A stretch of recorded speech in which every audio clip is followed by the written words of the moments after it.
y'all. Thanks for coming into Voodoo tonight. How you guys doing? I can't really hear you back here, guys. How you doing? Yeah, that's what I like to hear. Please give a warm welcome, everybody. Welcome to the stage, our host for the evening, Connor Hall. Ladies and gentlemen, welcome to Voodoo Comedy Playhouse. How are you doing tonight? How are you doing tonight? There we go. That's what I like to hear. Before we get this show started, I'm just going to give you guys some basic information. Most important things first, bathrooms are the back way. Secondly, our bar is going to be open the whole time. I'm going to go ahead and close this door right now so you can't hear it.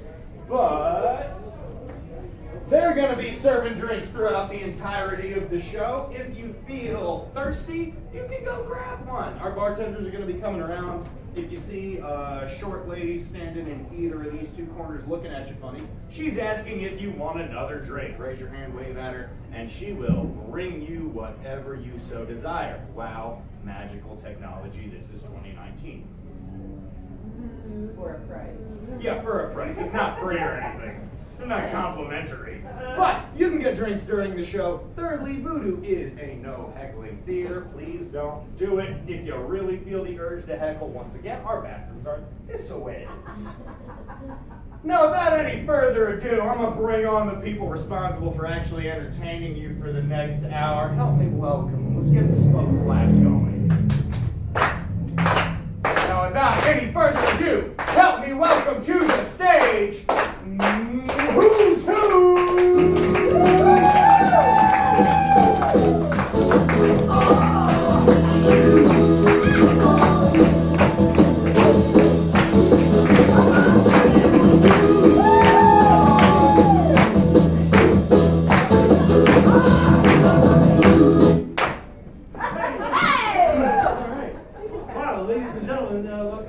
This is Who's Who. This is their very first show. Be kind. What? Be kind. Yeah. No.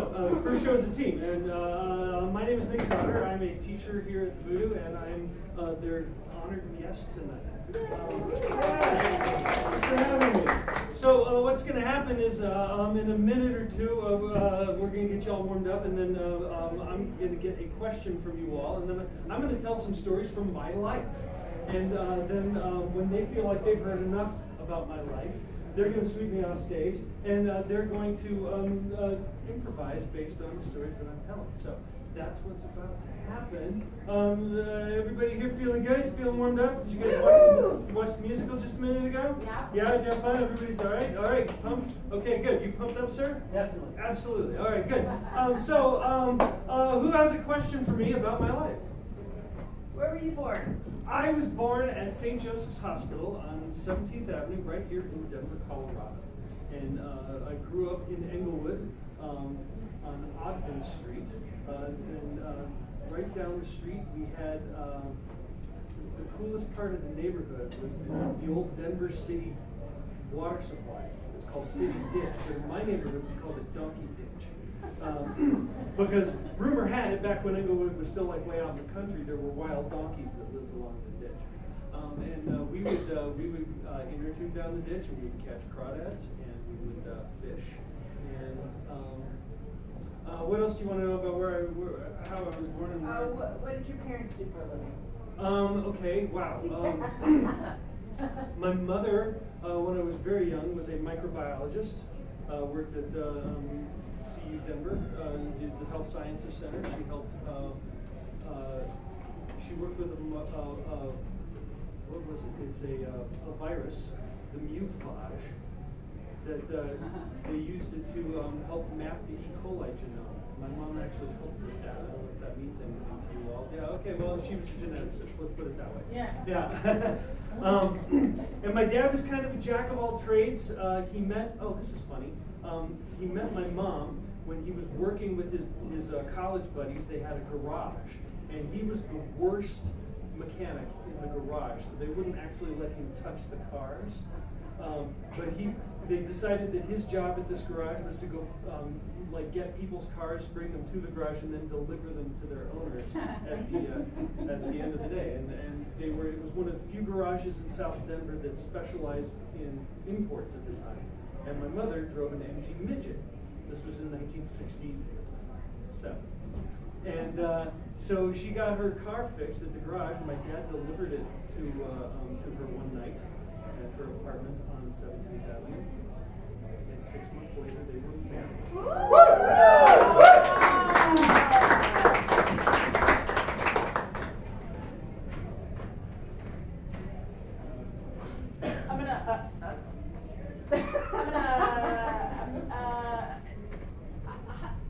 I've never seen a deer this close before. Perfectly harmless.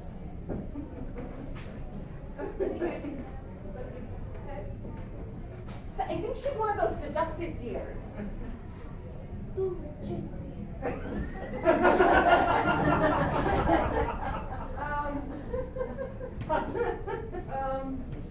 I gotta get a video of this. Wait, are you two together? We're like talking. We're like new. And you being like a seductive deer isn't really making it easier for us? That's what I was hoping. Because now we have to like compete with like your deeriness. Oh, don't compete for me. I didn't hate that. For some reason, I don't believe you.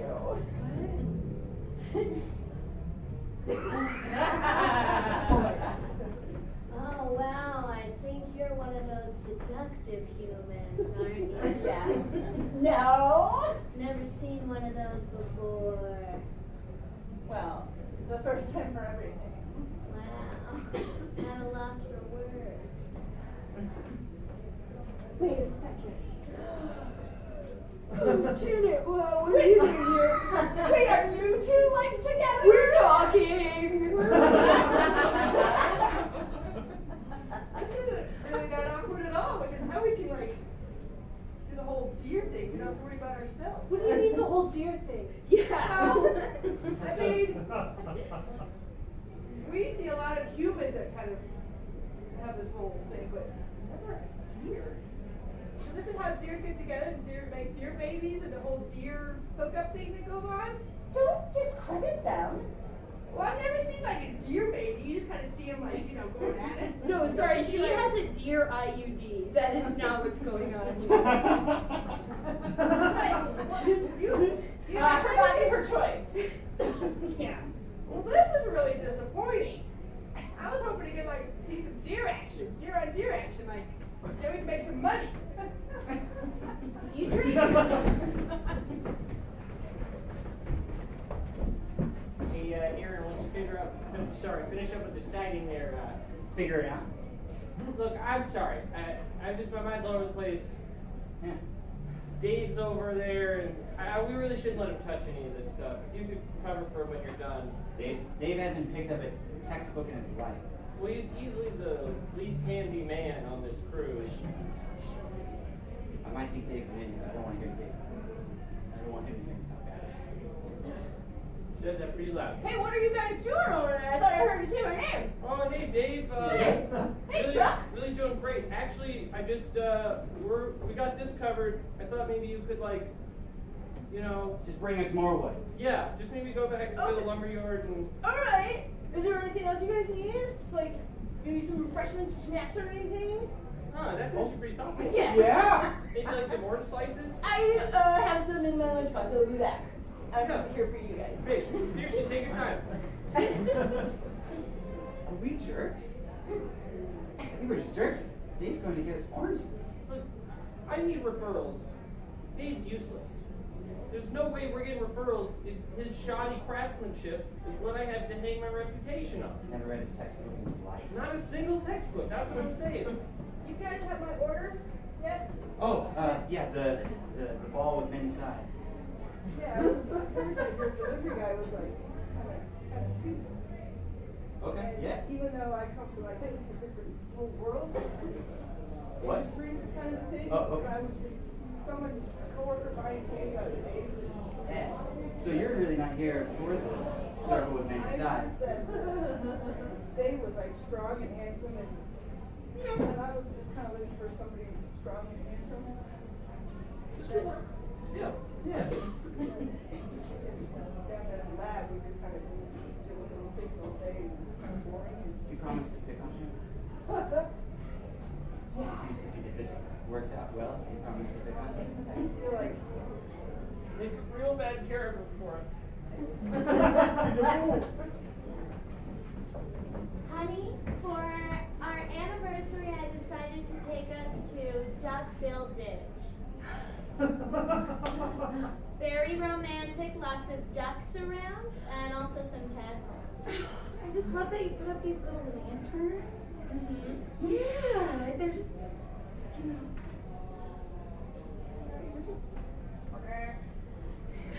Yeah. Really? Oh, look, it's coming over. Do you want to eat some bread? Yes, I do. Did you bring bread? I brought bread. This is so romantic. Oh my God. Bread. Come on. Okay, here, do I toss it? Or how do I? Oh, let the duck show you.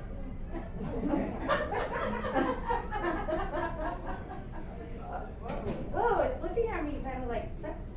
Oh. You know this duck? These are regular ducks. They own a ditch, okay? They're very special ducks. Oh, okay, but you're petting this duck. Hey, you know. What? It's a wild duck. I have a personal relationship with this duck. I come here all the time, and that's why I thought it'd be special for our anniversary. Okay. Well, is it friendly? Does it look friendly? And her name is Marge, by the way. Marge is making some faces at me. Well, Marge is an excellent judge of character, and so What? What are you saying? I'm saying that I've never seen this side of you that is all aggressive toward wildlife. Well, okay, yeah, I'm sorry, I'm just a little shocked. I thought we were having our anniversary, and now you're like, oh, look at this! Marge is a part Marge, of our she's anniversary. What? She's coming closer to me. Yes, that's how you make friends. You can't make friends from that far away. She's giving me crazy eyes. Let Marge show you how to feed her the bread, like I asked you. We just discovered a new motor oil. Yes, and it was like, oh yeah.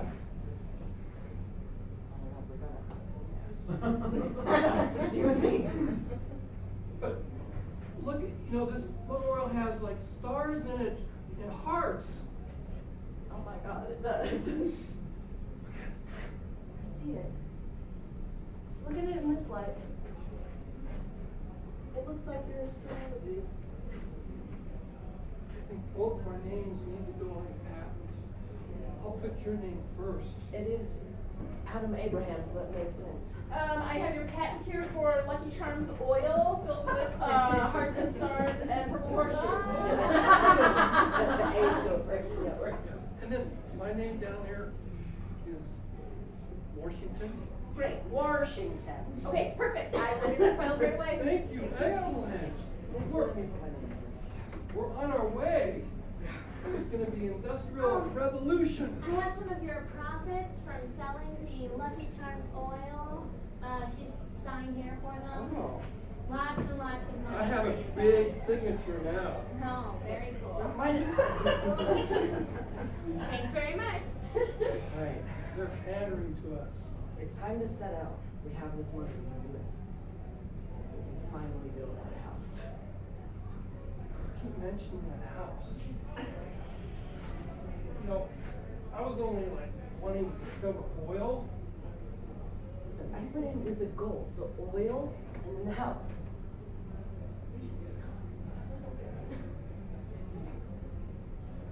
We could have breakfast in the morning. In that house.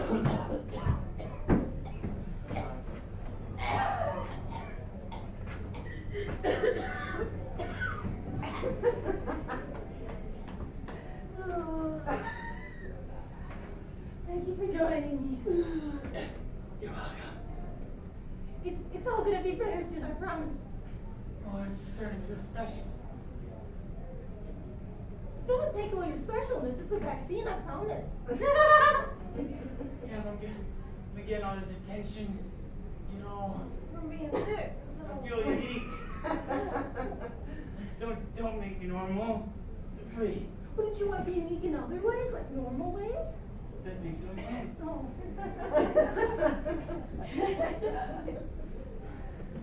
I've been working all this time so that no one would ever have to die again.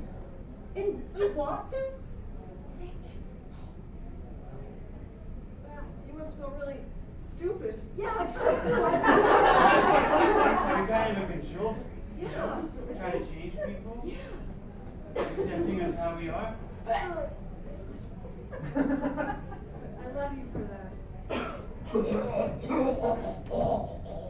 1 in a million. 1 in a million. 1 in a million. You're gonna die 1 in a million. Still.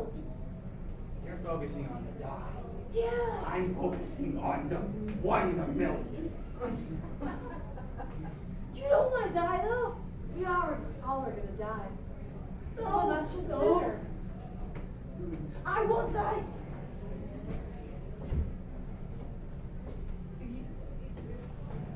You will die. Oh, don't you dare. Chuck, Charles, I have your orange slices and your extra wood. Oh, well, that's just swell. Thanks again, Dave. Sure, of course. Yeah, and here's the extra 2x4s I brought for you guys. Actually, we have something for you too. Oh my gosh! I love surprises. Sorry. Who is this? Who is this? Well, Is that Dave? this is Dave. You may not know about her, but she's heard all about you. And You know I don't like strangers in my work environment. Well, everybody's a stranger until you get to know them, Dave. Remember when we took you? Yeah, it was really difficult and challenging, and I had to go through 6 months of therapy afterwards. And now look at us. We got oranges. It's great. Now you're disturbing my emotional stability. I don't want this close to me. Here, just close your eyes and pretend like it's someone who just wants you to feel safe and like you're enough, you know? Like you and Charles? Chuck, like you and Charles? Yeah, but who don't judge you based on your craftsmanship. My name's Mary. I'm gonna touch you now, alright? Oh, okay. Oh. It's not even me, it's her.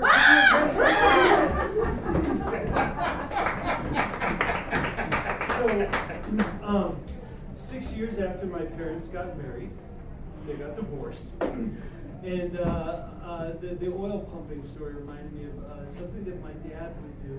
He was always, after that, kind of a loner, and spent a lot of time. Well, he had a big model train set that he set up in the basement of my grandmother's house out in Florida. And he was that typical model train geek, spending all this time alone, obsessing over scale and the different models of trains. And he was pretty amazing in that he could actually, you could go to any train track, and if a train came by, he could tell you all about the history of that engine. He could tell you what was in those cars, where they came from, where they were going, just because he'd studied all the railroads. And one of his favorite things to do when I was a little kid was we'd take these day trips up to Laramie. And back before 1984, when they were still pumping a lot of just oil in eastern Colorado, the rest of eastern Colorado was still just farms. None of this urban development had happened. And there was this very strange poetic landscape of wheat fields and cornfields, and then out in the middle of them, these giant oil pumps pumping. And he could describe the movement of the pump so that even an 8-year-old could understand it. And then later, of course, you could never actually fix those things because it wasn't good at fixing them. But what we would do is we would drive up to Laramie, and has anybody been to the Union Pacific rail yards in Laramie, Wyoming? No? None of you? Wow, okay, just me. Imagine that.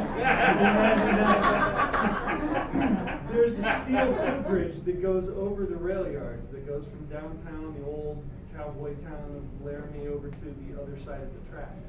And we would sit up on that footbridge for hours and watch the trains come through. He would tell me which ones were going to Chicago and which ones were going to Seattle, and what was in those tanks, whether it was wheat that was getting shipped off to Japan or whatever. And I was grateful for any kind of attention from my dad, so I listened as best I could.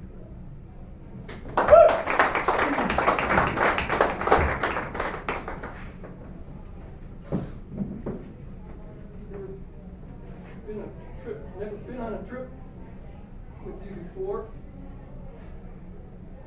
There's a good reason. I like to be left alone while I'm on trips. Well, I'm kind of awkward too.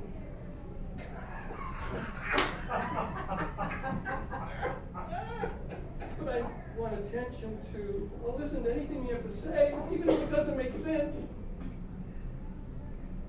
I'm still hung up over the fact that you said I was awkward. Well, if I have to say something, it's going to be a long trip. Maybe I can get out of the trouble that I'm in by the time we get to Seattle.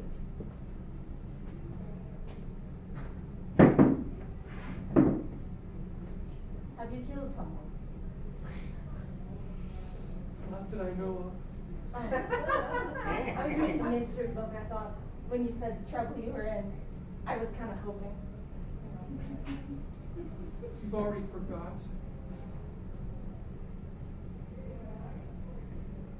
I see you smiling. Maybe Hard to forget. time will go by faster than what we thought.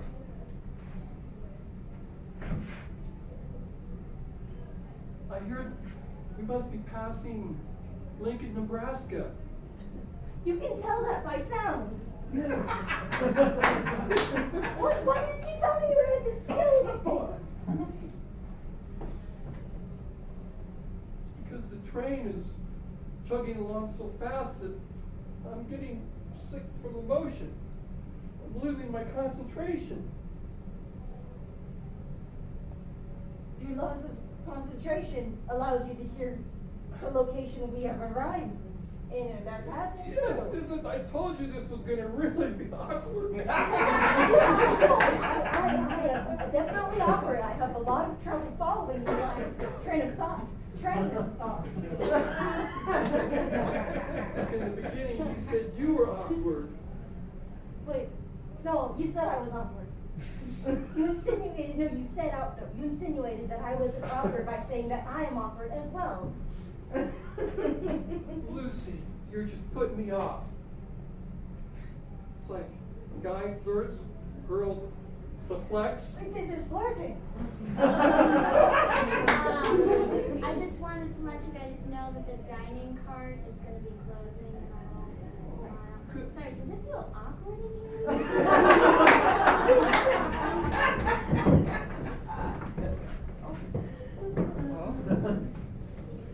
Ryan's just your typical Italian squash geek, you know? Oh, God, just getting started on an Italian squash. He'll just talk for hours. Italian squash, you don't say. Oh, God, and I just called them zucchinis. Ladies, I would like to present you with my finest Italian squash that came from my garden this morning. I harvested it myself. Hello. Oh no. Look at the beauty and grace of this vegetable. You know, some people say that it's a fruit because it has seeds, but I think it's a vegetable. Yes, please, make it nice and strong. You know that these seeds came all the way over from Sicily. My great-great-great-grandfather smuggled them in his anus when he was fleeing political persecution. He was a socialist, you know. Speed it up, let's get to the flavor profile. 70 years ago. Oh, so never gonna be the last of me. Let's just say I packed a lot of stuff for this trip. Let me see your suitcases.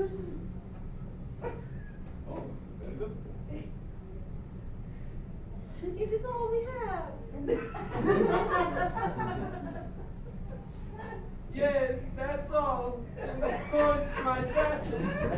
All right, Ryan, so how did the customs inspection go? It didn't go so well for my grandfather. They found almost all of the seeds, but you see, he made it over with just a few that we've been propagating for generations and generations. Yep, that's all of them. I commend you on your thoroughness.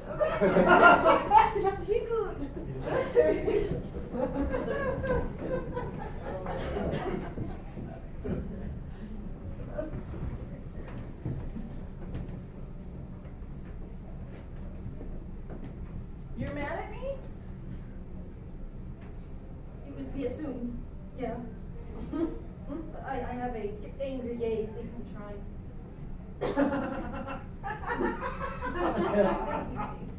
It's a work in progress.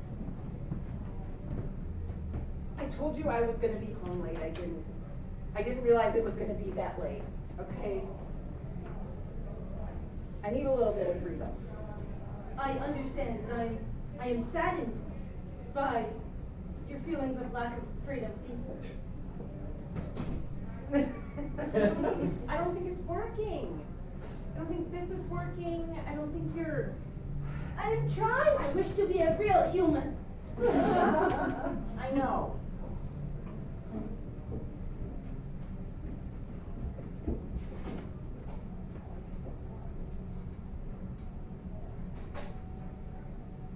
I think I need someone that is more fluid with their emotions. It doesn't seem so contrived. Yeah, what is that face? What is that face? I don't know. It's despair. Oh. I wish to please you and nothing more. Pleasing you now. That isn't pleasing to me. It would be pleasing if you would just, trust that I'll come home safely. I don't need you calling me at all hours of the night when I'm out with my friends. It's embarrassing. Rebecca, it is embarrassing. Disengaging, calling protocol. Oh, take it easy. So, at the lab, we got a few problems. Shit, the robots aren't quite making it. The what? The robots aren't quite making it. Oh, not the robot! You had this problem solved. I thought I had it solved too! I got the most emotional person in the company. Yeah! To try to work on our robot's emotions. Yeah! And they got nothing. I've been giving them all my emotion! They got nothing. They're like, They put all of it! no, they're not. I programmed crime, despair, the entire emotional wheel! Do they look emotional to you? Yes! Complacency! Did I tell you the wrong emotions? I wanted like happiness, joy, fulfillment. What? I was so happy. I feel such joy. See? Rebecca is not looking good. Oh, Johnny, I wanted like satisfaction. If this is not the face of satisfaction, I don't know what is! You look so sad. Just fine. Does this look like a normal interaction? Happiness and satisfaction? We're in the simulacra! It's whatever you want it to be! Hey, George here was supposed to be your masterpiece. Jubilation. That's the word, jubilation. Exhilaration. Look at Like what is this? That is not exhilaration! I don't know what is! It looks like constipation. Yeah! It's like...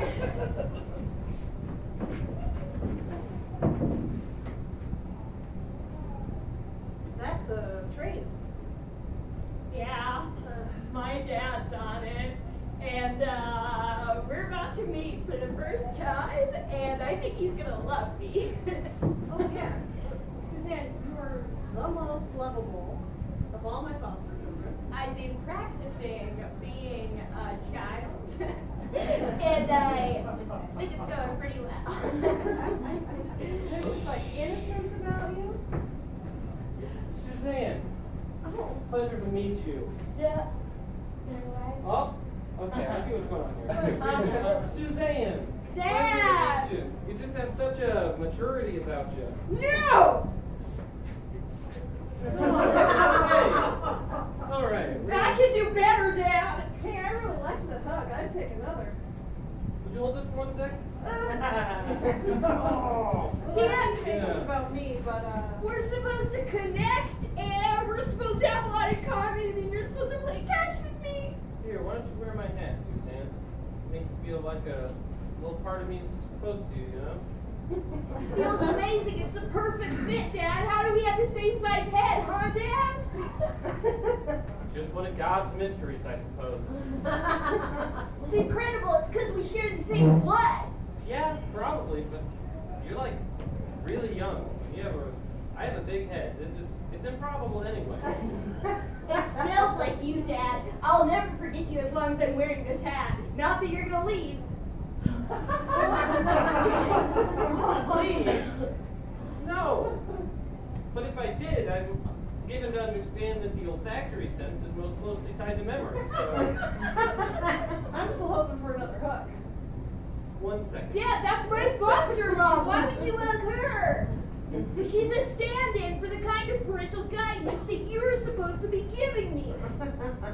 I've been looking forward to you arriving on this train for so long that I memorized all the trains.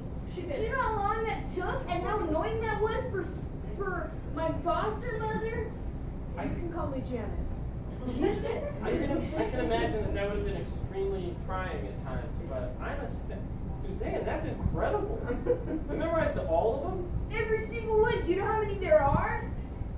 I have some idea. I've been riding the rails as a hapless scamp for years now. I wasn't really doing any business. I was mostly just eating beans out of cans, wearing gloves with fingers cut off of them, not shaven, hiding from the railroad bulls. You're a hapless scamp? I thought you were having adventures and fighting for justice. Survival is an adventure, but there's no justice on the rails. It's an undignified life, but That's Dad's railways days. eat that last bean. You can have it. Let's split it. All right. Frozen.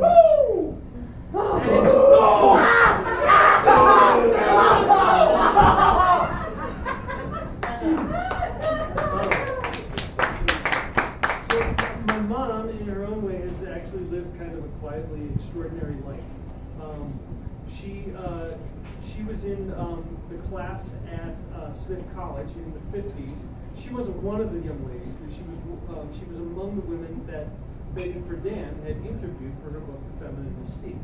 So my mother is right down the center of second wave feminism. And in 1974, when she found herself divorced, she ended up in, wouldn't you know it, a therapy group, a women's therapy group. That was, of course, all about empowerment, and they were trying to find ways. There were mostly single women, mostly divorced women, find ways forward in this what was really a very new world at the time. One of the women who was in that group was Clarissa Pinkola Estes, who wrote Women Who Run with the Wolves. I don't know if anybody was awake in the 90s, but that was a pretty big deal. But it was a fascinating book, and my mom, got to be tangent to that. She worked as a microbiologist. She was part of the mapping of the E. coli genome. She later went on to work as a teen specialist. She got a master's degree and got a PA, and worked for Denver Health and Hospitals at Eastside Health Center. And this was a story that almost came up in our warm-up tonight. Because she was a second wave feminist, of course, there was a fair amount of general discomfort about teaching kids about sex, because the second wave really didn't figure out how to do that. I have to say. She had these slideshows that she would show us, because she also taught sex ed. She would show us slideshows of venereal ostensibly because education was what it really took to understand what sex was and what sexuality was. God bless her. My mother has worked really hard her whole life.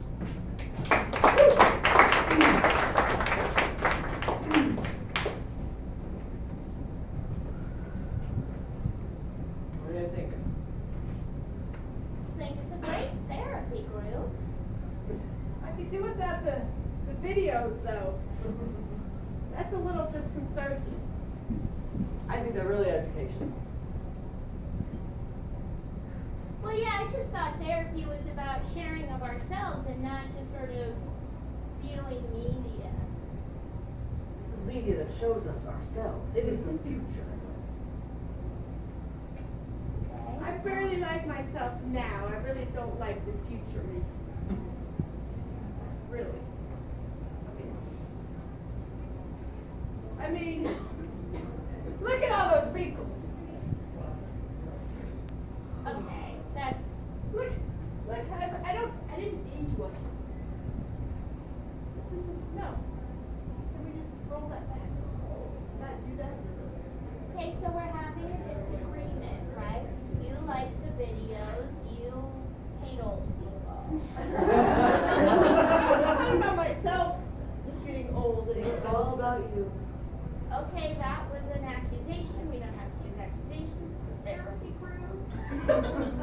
You could say, I feel like you're not seeing my perspective. I feel like you think everything's about you. I think, I feel nothing. I feel that if I were to get the most out of my therapy, or our therapy group, Right. and we're coming here to face our feelings, Your feelings. Our feelings. Our feelings. I'm trying to but our future self, the images of our future self, is really not making me feel good today. Oh, yeah, it doesn't make me feel good either. I mean,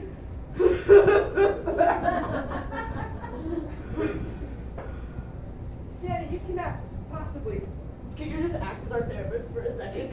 Oh, I feel like that's a lot of responsibility, and you guys need a lot of work. I feel like we're having a breakthrough, actually. Our self is going to merge, and if that's what it's going to look like, I don't think I'm okay with that. It's just gone with the wind. So long. You think you got it bad? Yeah. Well, my husband is so bad. Betty Friedan wrote about it in the Feminine Mystique. Think that's so bad? Yeah, I'm having trouble topping it, but my husband, he was the inspiration of that book. You think your husband's so bad? I married a robot.